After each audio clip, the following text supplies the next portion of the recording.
Ina pombe. Hali ya huyu. Nimejaa mikeivanti sini konyaji. Safi kwa damu yangu. Hatujanywa tangu juzi. Kwa damu wala inapoa kabisa. Hatujanywa pombe kwa ajili ya kuchangia damu. Kwa ajili ya kuchangia tangu juzi. Kwa Tanzania mambo ya matusi tu jamani, yani tusameane jamani. Tumechoka jamani, matusi matutukana mengi. Tumeamua kutoa mpaka damu. Ili tuonyeshe tunawajali. Mtupunguzie matusi jamani, tunaumia. Sana. Wewe unakutukanaga? Kidogo sasa, wewe soma comment kule utachoka mwenyewe. Sababu naumiaga sema tu basi. Mimi langu liko hivi. Mfano damu yako akasema na kilevi. Ina kilevi? Sasa kwani ukinywa pombe inaenda kwenye damu inaenda tumboni?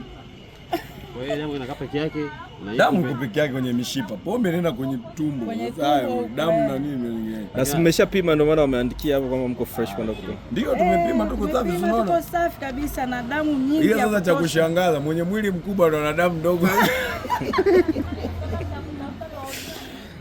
Ana mwili mkubwa damu ndogo. Mimi na mwili mdogo. Wewe uone inapanda hii.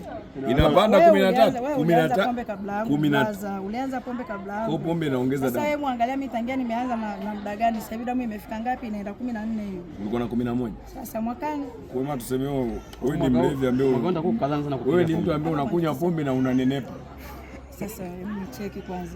Kwa hiyo yani uko kwenye kampeni ya kusema uachi pombe. Siachi.